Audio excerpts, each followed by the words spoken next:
Bonjour, bienvenue sur Comment fait-on, je suis heureux de vous retrouver pour une nouvelle recette. Aujourd'hui, nous allons réaliser ensemble une fougasse aux olives noires. Vous allez voir, c'est très simple à faire et c'est délicieux.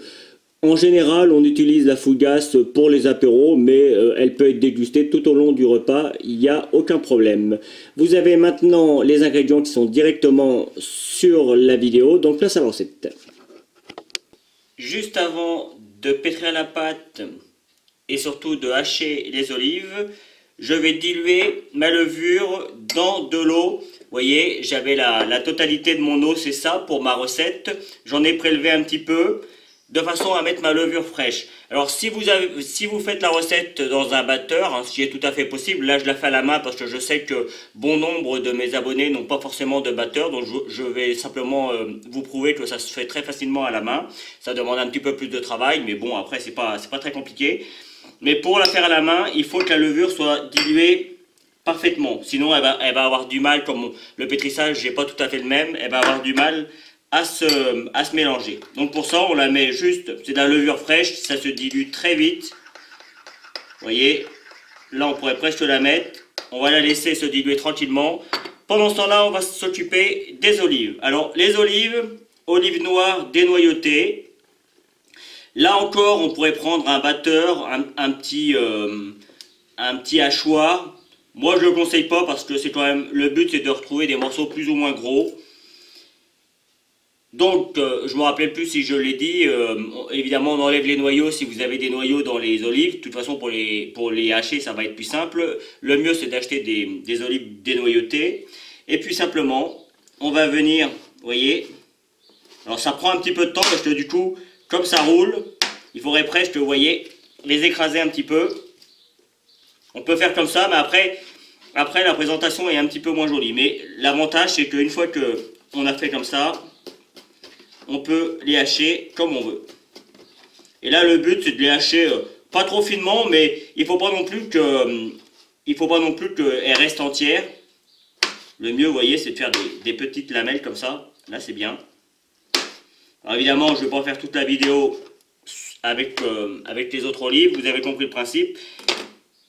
Je l'ai fini et je reviens vers vous pour faire la pâte. Allez, on va reprendre notre farine, on va y rajouter le sel. Là, en fait, on va faire une pâte à pain améliorée. C'est pas très compliqué. Alors vous allez voir, je vais commencer à pétrir avec une cuillère en bois. Juste pour commencer, pour mélanger l'ensemble, et puis une fois que ce sera à peu près homogène, je viendrai avec les mains. On va faire un petit creux au milieu. Alors moi j'ai pris un grand saladier pour éviter d'en mettre partout. Vous me connaissez, si vous suivez mes recettes, vous savez j'ai tendance à en mettre toujours un petit peu partout. Mais enfin de toute façon, quand on cuisine, c'est rare de ne pas salir son plan de travail. Donc là, j'ai rajouté ma levure, je vais rajouter mon huile d'olive.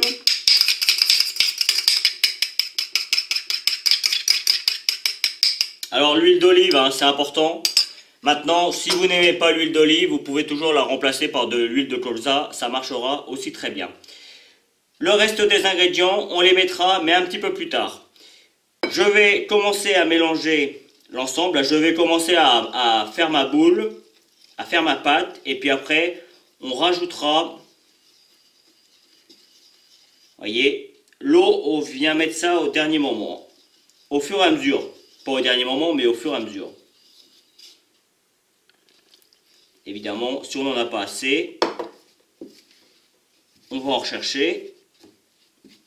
Il ne faut pas aller trop vite parce que la farine parfois peut boire un petit peu plus l'eau, des fois un petit peu moins. Toutes les farines ne se travaillent pas de la même manière. Là, normalement, ça devrait faire.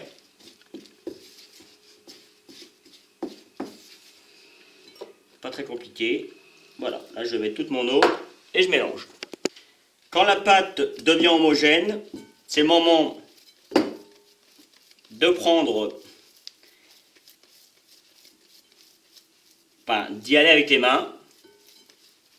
Et là, vous voyez, moi je m'embête pas trop hein, pour le pétrissage. En fait, je remplace, vous voyez, comme si j'avais mon crochet. le crochet, c'est mes mains. En fait, le crochet, qu'est-ce qu'il fait? Il tire sur la pâte pour faire travailler le gluten, en fait. Donc là, le but, c'est de faire la même chose. Et puis en même temps, on mélange la levure pour qu'il y en ait bien partout, le sel pour qu'il y en ait bien partout. Et je vais travailler comme ça pendant 5 bonnes minutes. Donc ça demande un petit peu de temps, vous voyez. On peut faire également comme ça. Une fois qu'elle est bien travaillée, le but après, ça va être de venir là, lui incorporer un petit peu d'air. Moi, franchement, je préfère travailler comme ça. C'est la méthode que je viens de vous donner, c'est vraiment bien pour la fin. Mais vous voyez, ça lui donne quand même du corps. Mais au début, il faut bien la pétrir, il faut bien la mélanger. Donc évidemment, avec un batteur, c'est plus facile. Mais sans batteur, ça se fait quand même. À vous de jouer!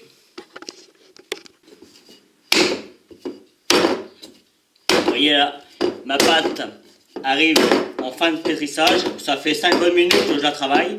Et vous voyez, elle devient bien homogène. Elle colle quasiment plus. Bon, elle collait déjà pas beaucoup, mais on voit bien parce que là, vous voyez, elle est belle, elle est lisse.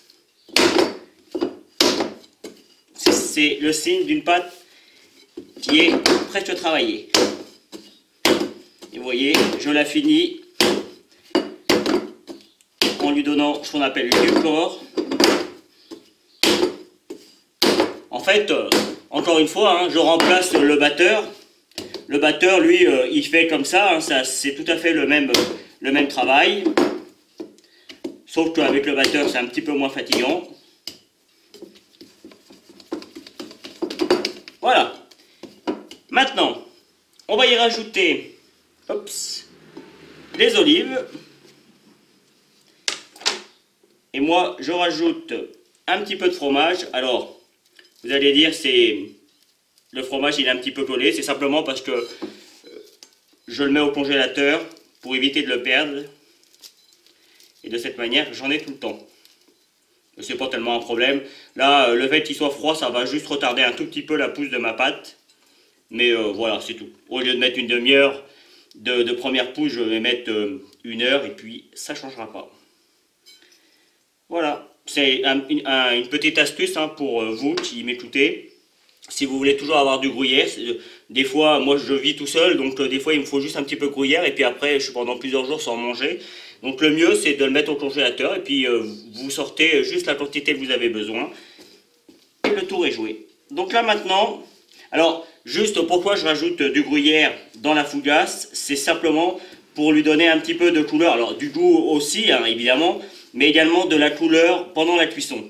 Je ne vais pas la dorer, vous savez quand on met un jaune d'œuf par-dessus avec un pinceau, je ne vais pas faire ça. Donc du coup, c'est important, en tout cas je pense, de lui apporter quelque chose qui va lui donner un petit peu de couleur, ça sera plus joli. Et puis en plus, l'avantage c'est que le gruyère, c'est très bon. Et ça se mélange très bien avec les olives. Donc là le but, encore une fois, c'est pendant 2-3 minutes, on mélange bien, on incorpore bien, il faut qu'il y ait des olives partout. Le gruyère, lui, il va s'infiltrer, hein. C'est pas un problème, c'est plutôt pour le gruyère, pour les olives.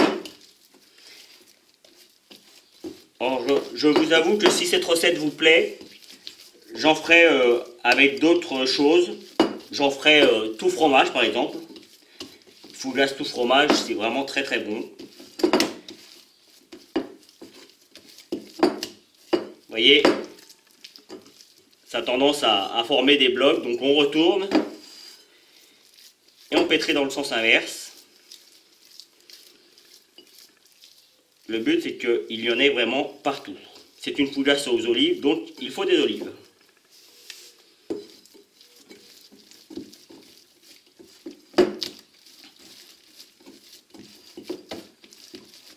Donc, je vais encore pétrir pendant une petite minute. Et puis, une fois que ce sera bien pétri, je vais mettre un torchon par-dessus et je vais laisser pousser. C'est la première pousse, ce sera pour lui donner du goût et un petit peu de corps, vous allez voir. Après, on fera retomber tout ça. Je vais vous expliquer ça après. Donc, un torchon et on laisse reposer pendant 1 heure.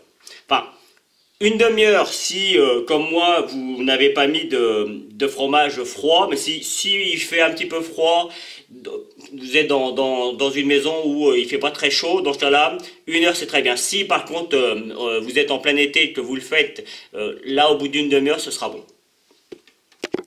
Cela fait pour ma part 1 heure que ma pâte lève. Oui, 1 heure parce que ici il fait un petit peu froid, donc du coup je vais laisser un petit peu plus longtemps. Je farine un petit peu et vous voyez, c'est juste pour éviter que ça colle de trop. Je viens bien l'aplatir. On enlève tous les gaz. Voilà. Hop. Je vais remettre un petit peu de farine sur mon plan de travail. Ça va lui donner, on va la travailler pour lui donner la forme que l'on souhaite.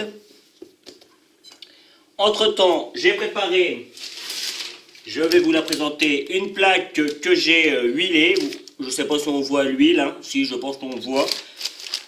Légèrement huilée. Et ça, on va la mettre de côté. Là, maintenant, on va lui donner sa forme quasiment finale. Pas tout à fait, puisqu'elle va pousser, elle va encore prendre un petit peu... disons que quand elle va lever dans le four, elle va prendre la forme qu'elle va un petit peu vouloir. Bon, on va quand même lui donner la forme que l'on souhaite. Donc, pour les fougasses, en général, c'est des formes ovales. Donc, ovales, comme un ballon de rugby, quoi. À peu près, hein. On n'est pas non plus... vous voyez, là, c'est pas mal. Hop. Voilà, là, c'est pas mal. Je vais maintenant la déposer sur... Hop, qu'on voit bien. Sur ma plaque de four. Alors, vous pourriez, si vous avez une plaque classique, vous pourriez la mettre directement sans mettre... Hop, j'ai un petit morceau de... 100 mètres de papier sulfurisé. Moi j'en mets parce que vous voyez, en dessous c'est une plaque qui est perforée. Ça permet une meilleure cuisson, notamment pour les gâteaux. Voilà. Maintenant, le but, on va venir, soit vous prenez, comme moi j'ai une petite... j'ai un coupe, c'est pour couper les baguettes dans le commerce, en boulangerie. On appelle ça une lame, hein, tout simplement. Mais c'est très très coupant, hein. C'est comme une lame de rasoir. Hein. Et c'est pas mal. Si vous n'avez pas ça, pas de problème, vous prenez un couteau très classique. Ou alors le dos d'une raclette. Voilà, une petite raclette comme ça. Et puis vous venez découper. C'est plus facile avec une lame, et vous voyez, je vais venir bien découper. Alors évidemment, comme il y a les olives, parfois c'est un petit peu plus compliqué. On laisse environ 2-3 cm entre chaque coupe.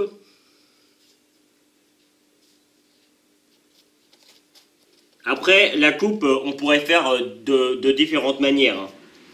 Là, moi, je le fais comme ça, c'est ce qu'il y a de plus simple. Voilà. Allez, encore une dernière. Voilà. Maintenant, on va mettre un tout petit peu de farine entre les deux. Ça va éviter que ça va, quand ça va pousser, que ça va se retoucher. Vous voyez, je vais reprendre ma pâte et je vais l'étaler un petit peu, de façon à ce que ça se détache bien.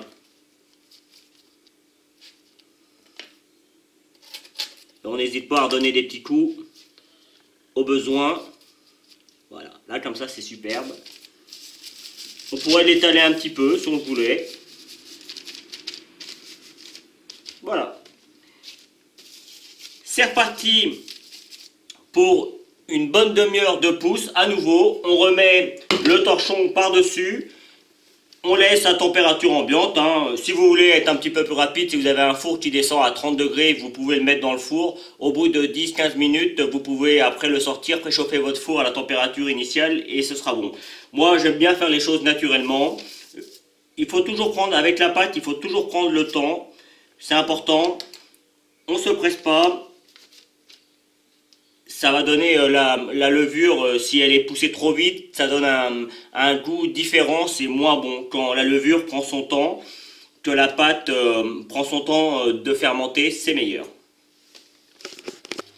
Ma fougasse est prête à mettre au four. J'ai préchauffé justement celui-ci, je ne sais pas si on l'entend, à 210 degrés. Alors pour la cuisson, c'est simple, on le met à il faut que le four soit bien chaud, hein. Donc 210 degrés, on laisse environ 10 minutes à 210 degrés. Au bout de 10 minutes, on baisse à 200, je vais dire à 190 degrés, c'est bien. 210, 10 minutes après, 190. Et on laisse cuire encore environ 20 minutes. Je vous donnerai le temps exact que cela a pris dans mon four. C'est un four électrique à chaleur tournante, c'est assez classique maintenant. Pour ceux qui auraient des fours à gaz, c'est thermostat 210, ça doit être thermostat 7-8. Et 190, ça doit être thermostat 6-7. Voilà. Donc là, vous voyez, ça a eu tendance à se rapprocher un petit peu. J'ai refait des petites coupes. Vous voyez, c'est joli. Hop, là je vais redonner un petit coup juste avant de le mettre au four pour que ça soit, pour que ce soit bien découpé un petit peu partout. Je ne le découperai pas, hein, vous verrez pour la présentation, je le mettrai entier. De toute façon, on voit bien, hein, c'est comme du pain, il y a des olives dedans, donc c'est pas compliqué. Hein, c'est franchement, j'ai pas envie de le couper parce que ça va le casser, ce serait dommage.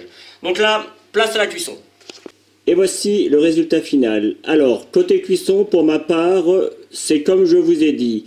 10 minutes à 210 degrés, 20 minutes à 180 degrés. Et le résultat, pour moi, est top. Après, si vous voulez un petit peu plus cuit, dans ce cas-là, vous laissez un petit peu plus de temps. Mais moi, je trouve que c'est pas mal. Vous voyez, c'est légèrement tendre. C'est doux. Je peux vous garantir que je vais me régaler. Je l'ai mis sur un petit socle en haut. C'est pour ça qu'elle est un petit peu incurvée pour qu'on la voit mieux sur la vidéo. Donc voilà, j'espère que cette nouvelle recette vous plaira. N'hésitez pas à me le dire, j'en ferai d'autres. Vous avez certainement dû voir apparaître les liens qui vont vous permettre d'aller sur Twitter, Facebook, Instagram, vous avez l'habitude. Et je mets également le lien de ma chaîne de pêche pour ceux qui aimaient mes vidéos de pêche dont j'ai arrêté, mais j'ai créé une autre chaîne, comme ça il n'y a pas de mélange de genre. Et juste après, vous allez également avoir le lien qui va vous permettre de vous abonner à cette chaîne YouTube. Le lien qui va vous amener sur mon site www.commentfaiton.com où vous retrouvez l'ensemble de mes recettes. Et je vous donnerai 2 autres recettes tout aussi simples à faire que celle-ci. A bientôt sur Comment fait-on. Vous pouvez vous abonner maintenant soit ici dans le coin. Allez sur mon site internet où vous retrouverez toutes mes recettes. Et puis consultez les 2 vidéos qu'il y a ici qui correspondent à des vidéos que soit je vous ai données dans la recette, soit qui correspondent à la recette en question. A bientôt sur Comment fait-on.